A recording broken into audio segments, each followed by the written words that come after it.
Welcome to our channel. Swiss merupakan negara dengan ekonomi kapitalis pasca industri yang disokong oleh dua hal, layanan atau jasa dan pasar bebas. Disebut sebagai salah satu negara termahal di dunia, negara ini tidak pernah absen menempati peringkat teratas dalam indeks kualitas hidup. Sementara orang Swiss tidak memamerkan kekayaan seperti beberapa Crazy Rich Indonesia. Negara ini sering menjadi berita ekonomi terkemuka, salah satu yang terkaya di dunia. Dengan sejarah dan lokasinya yang unik, Swiss telah mendapat reputasi luar biasa di bidang politik dan keuangan internasional. Lantas, mengapa ekonomi Swiss jadi salah satu yang terkuat di dunia? Apa yang membuat negara dengan sumber daya alam sedikit ini mampu bersaing dengan negara-negara ekonomi besar dunia? Mari kita urai lebih jauh lewat ulasan berikut ini.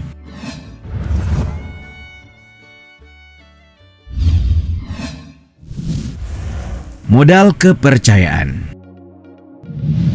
Swiss sebenarnya berada di lokasi geografis yang sulit untuk menjadi negara maju. Bagaimana tidak, negara beribu kota Bern ini terletak tepat di wilayah pegunungan Alpen, terkurung daratan di Eropa Barat dan Tengah. Hal itu menyebabkannya tidak memiliki akses langsung ke jalur perdagangan laut. Selain itu, negara ini hanya punya sedikit sumber daya alam seperti minyak, gas, batu bara. Belum lagi Swiss juga tidak memiliki tenaga kerja murah untuk dikapitalisasi.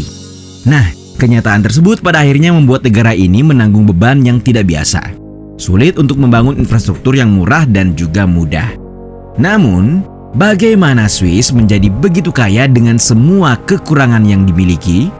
Steve Mariotti dalam tulisannya How Did the Swiss Economy Become One of the Strongest in the World mengemukakan sejumlah alasan. Di antaranya tingkat pekerjaan yang tinggi, peredaran uang, perbaikan produk atau layanan, perdagangan lintas industri, konsumen, dan perbatasan. Sementara itu, bersumber dari pemerintah Swiss, kekuatan ekonomi tersebut sebagian besar disebabkan oleh jangkauan internasionalnya, serta jalinan yang kuat dengan ekonomi negara-negara lain.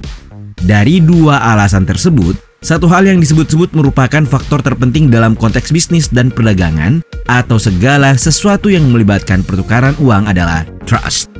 Ya, kepercayaan. Swiss kabarnya menawarkan kepercayaan tidak seperti yang lain, menjadikan dirinya sebagai pembangkit tenaga keuangan global.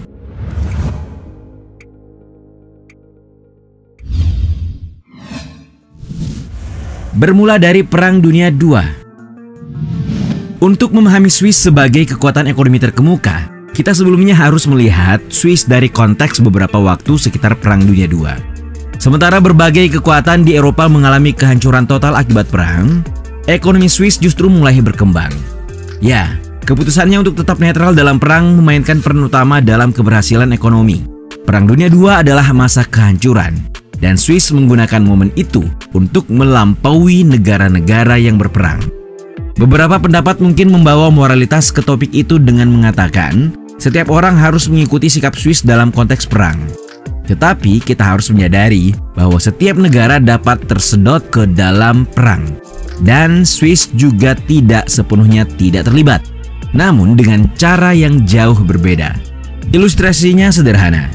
Negara ini tidak benar-benar berperang dan membunuh pasukan musuh. Di saat negara seperti Jerman, Prancis, Italia, Inggris sibuk adu mekanik dan ingin mengamankan kekayaan, Swiss datang dengan tawaran terbaik. Singkatnya, peran negara ini untuk tidak secara langsung terlibat dalam perang lebih merupakan keputusan ekonomi ketimbang moral. Rezim Nazi Jerman tidak hanya mencuri kekayaan orang Yahudi, tetapi dari semua orang, dan mereka menyimpannya di bank-bank Swiss. Kita ketahui, Jerman juga menjual emas yang dijarah ke Swiss untuk mendapatkan franc Swiss guna mengongkosi perang. Bank-bank Swiss tahu betul bagaimana emas itu diperoleh, tetapi mereka tidak keberatan. Bertahun-tahun kemudian, rekening bank ini dilupakan dan tidak ada yang datang untuk mengklaimnya. Ya, itu karena pemiliknya telah meninggal atau berdiaspora ke berbagai negara.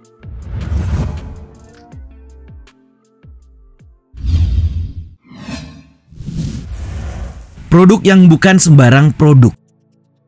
Berdasarkan data yang dirilis Statista, Swiss merupakan negara dengan konsumsi coklat tertinggi di dunia.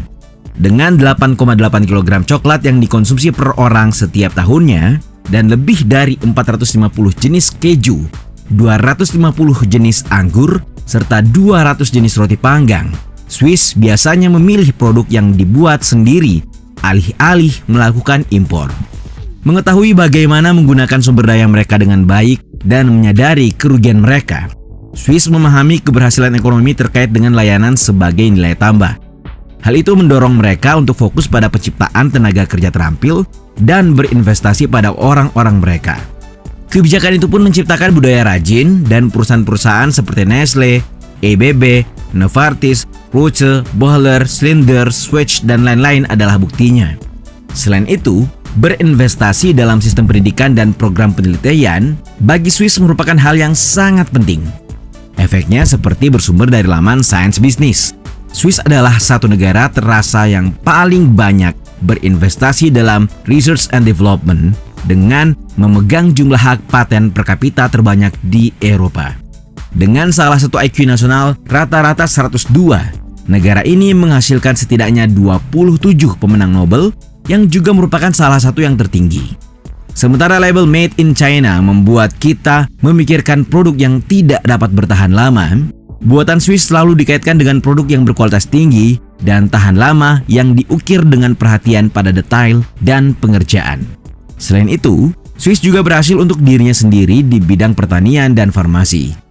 Hasil pertanian seperti gandum, gula, produk susu, anggur secara aktif dibudidayakan untuk konsumsi domestik. Sisanya tentu untuk diekspor.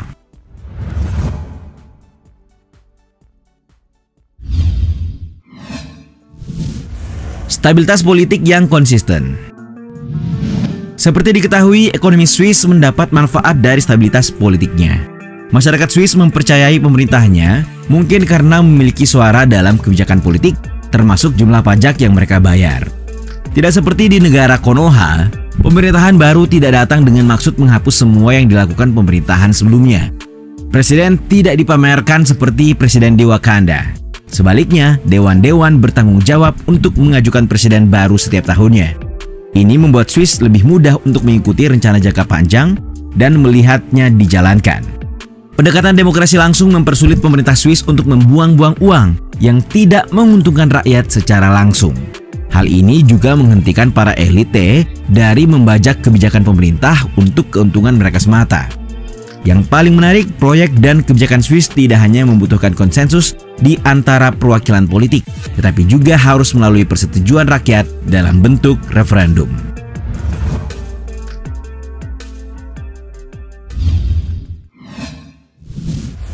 Peran industri perbankan. Industri perbankan memainkan peranan sentral dalam perekonomian Swiss.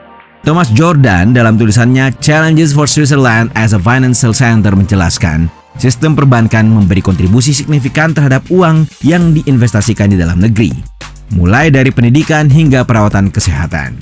Pada tahun 2020, Swiss National Bank atau SNB melaporkan bahwa total aset perbankan di Swiss menyumbang 500% dari total PDB-nya. Dengan kata lain, bank-bank Swiss memastikan bahwa ada perbedaan antara menghindari pajak dan penghindaran pajak di mana keduanya tak tercampur.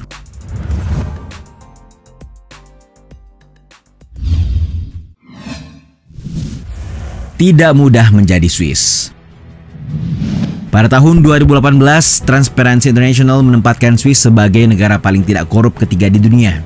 Tapi sektor perbankannya adalah cerita yang berbeda, karena dinilai paling korup di dunia lantaran undang-undang kerahasiaan yang kuat dan industri perbankan lepas pantai yang besar memungkinkan pencucian uang dan penyembunyian uang palsu. Model ekonomi Swiss bagi mayoritas negara sulit diduplikasi karena tidak akan bekerja seperti di negara ini. Tidak mudah bagi negara lain untuk tetap netral dalam perang. Tidak mudah bagi negara lain untuk memiliki medan yang relatif sulit untuk diserbu. Tidak mudah bagi negara lain untuk memberikan kepercayaan yang diberikan Swiss. Tidak mudah memberikan pinjaman besar kepada warganya. Jadi, jika kita harus mempelajari sesuatu dari negara ini, mungkin setidaknya ada dua hal, yaitu kepercayaan. Inilah elemen kunci untuk segala jenis bisnis, kesepakatan keuangan, atau apapun yang melibatkan pertukaran uang. Kedua adalah apa yang dapat kita petik langsung dari orang-orang Swiss, yakni bekerja keras, menghabiskan sedikit, dan menabung banyak. Apakah kalian sepakat? Coba tulis argumen kalian di kolom komentar.